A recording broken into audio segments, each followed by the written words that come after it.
আমরা অপেক্ষা করি। আইনি প্রক্রিয়া, বিচারিক প্রক্রিয়া কিছু সময় লাগবে, সেটা পর্যন্ত আমরা অপেক্ষা করি। ইনশাআল্লাহ এদেশে সকল গুম, খুন, হত্যাকাণ্ড এবং গণহত্যার বিচার হবেই। রংপুর ৪ আসন থেকে নির্বাচিত মাননীয় সংসদ সদস্য জনাব আক্তার হোসেন, আমরা একটু উইথ কাইন্ড রিমাইন্ডার, সম্পূরক প্রশ্নটা হচ্ছে মূল প্রশ্নের সাপ্লিমেন্ট করা। আমরা যেন মূল প্রশ্নের সাথে থেকে সম্পূরক প্রশ্নটা করি, ডিফারেন্ট কোয়েশ্চেন না। Thank you. মাননীয় স্পিকার, পুলিশ বাহিনীকে সুশৃঙ্খল বাহিনী হিসেবে গড়তে হলে পুলিশ বাহিনী কর্তৃক কৃত ইতিপূর্বের যে বিশৃঙ্খলাগুলো আছে সেগুলোর সুরাহা হওয়া প্রয়োজন। সেক্ষেত্রে গত ১৬ বছর ধরে পুলিশ বাহিনীর ভিতর থেকে, অর্থাৎ আইন অমান্য করে পুলিশ যা কিছু করেছে, বিশেষত জুলাইতে পুলিশেরা, তাদের বাহিনীর অনেকেই আছেন যারা খুবই স্বপ্রণোদিত হয়ে নানা ধরনের হত্যাযজ্ঞে তারা অংশগ্রহণ করেছেন, মানুষের উপর নির্যাতন নিপীড়ন করেছেন।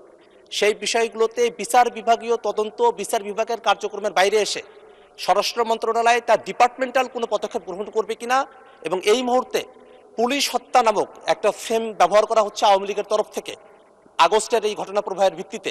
আমরা সেক্ষেত্রে স্বরাষ্ট্রমন্ত্রীর কাছে স্পষ্টভাবে জানতে চাই, এই যে একটা বিশৃঙ্খলা তৈরি করা হচ্ছে পুলিশ বাহিনীর ভিতরে, সেক্ষেত্রে এটা যে ঘাতক, তারা যে ঘাতক ছিল, তাদের যে এক ধরনের শাস্তির বিধান হয়ে গেছে, সেই বিষয়ে যে অস্পষ্টতা তৈরি হয়েছে, সেই বিশৃঙ্খলাগুলো দূরীকরণে স্বরাষ্ট্র মন্ত্রণালয়ের পক্ষ থেকে কোনো উদ্যোগ আছে কিনা আপনার মাধ্যমে জানতে চাই। ধন্যবাদ। মাননীয় মন্ত্রী মহোদয়। ধন্যবাদ মাননীয় স্পিকার। আমি ইচ্ছা করলে মাননীয় সদস্যকে একটা আলাদা নোটিশ দেওয়ার জন্য আহ্বান করতে পারতাম, কিন্তু এটা একটা বিশাল রাজনৈতিক প্রশ্ন। যেমন জুলাই যোদ্ধাদের ইনডেমনিটি দেওয়ার বিষয়ে, আইনি এবং সাংবিধানিক সুরক্ষা দেওয়ার বিষয়ে জুলাই জাতীয় সনদে আমরা অঙ্গীকার আবদ্ধ হয়েছি। অঙ্গীকার নামার এটা ৫ কি ৬ নম্বর দফা ৬।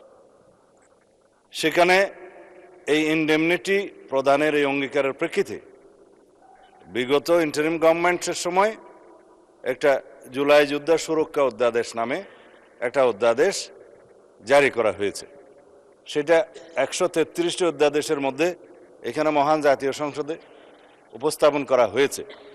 আমাদের যে বিশেষ কমিটি গঠন করা হয়েছে সংসদীয়, এই অধ্যাদেশগুলো পরীক্ষা নিরীক্ষা করে রিপোর্ট প্রদানের জন্য আগামী ২ তারিখে সেখানে আমরা আলোচনা করেছি, এবং সুখের বিষয় সর্বসম্মতিক্রমে আমরা এই জুলাই যোদ্ধা সুরক্ষা অধ্যাদেশটা পার্লামেন্টে বিল আকার উপস্থাপন করে পাশ করার বিষয়ে একমত হয়েছে। নাম্বার 2, যে সমস্ত বিষয়ে আওয়ামী ফ্যাসিবাদী গোষ্ঠী বিভিন্ন ফেসবুক সহ সোশ্যাল মিডিয়াতে দাবি করছে যে এই সমস্ত হত্যাকাণ্ডের বিচার করা হবে কিনা, এবং তারা বিভিন্ন দাবি করছে, আমি সেই বিষয়েও আরেকটি অনুষ্ঠানে বলেছিলাম, তাইলে মুক্তিযোদ্ধাদেরও বিচার করা হবে রাজাকার হত্যার বিরুদ্ধে 1971 সনে। যদি এখন কেউ মামলা নিয়ে আসে, গণ অভ্যুত্থানের সময় রাজপথে অভ্যুত্থানকারী আন্দোলনকারীদের বিরুদ্ধে যারা হানাদার বাহিনীর মতো ঝাঁপিয়ে পড়ে হত্যাযজ্ঞ চালিয়েছে, ম্যাসাকার করেছে, গণহত্যা করেছে, তারা জনতার প্রতিরোধের মুখে কেউ কেউ হয়তো প্রাণ হারিয়েছে, কেউ কেউ আহত হয়েছে, কিন্তু সেটা যুদ্ধের ময়দানে ফয়সালা হয়ে গেছে। এবং সেখানে জুলাই যোদ্ধাদেরকে সুরক্ষা দেওয়ার জন্য যে অধ্যাদেশ জারি করা হয়েছে, সেই বিষয়ে আমরা এই অধ্যাদেশটি এখানে গ্রহণ করার জন্য সবাই সর্বসম্মত হয়েছি। সুতরাং আমার মনে হয় মাননীয় সদস্য আশ্বস্ত হতে পারেন, এই বিষয়ে সারা জাতীয় ঐক্যবদ্ধ একমত। আর অন্যান্য বিষয়গুলো আপনারা যে স্পেসিফিক উল্লেখ করেছেন, পুলিশের বিভিন্ন হত্যাকাণ্ড সম্পর্কে স্পেসিফিক মামলা দায়ের করা হয়েছে, কিছু মামলা আইসিটি কোর্টে হয়েছে, কিছু মামলা সাধারণ আইনে প্যানাল কোডের আন্ডারে বিভিন্ন মামলা আদালতে আছে, সেগুলো ইনভেস্টিগেশন হচ্ছে।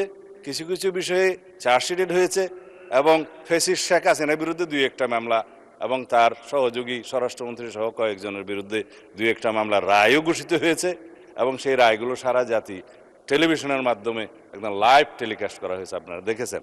তা আশা করি অন্যান্য মামলাতেও ইনশাআল্লাহ আইসিটি কোর্ট হোক বা অন্যান্য আদালত হোক, আদালত স্বাধীনভাবে তার বিচার কার্য পরিচালনা করবে। সেখানে আমরা কোনো ইন্টারফেয়ার করব না, করতে চাই না। এটাই বর্তমান সুশাসনের, আইনের শাসনের ব্যবস্থা আমরা কায়েম করতে চাই।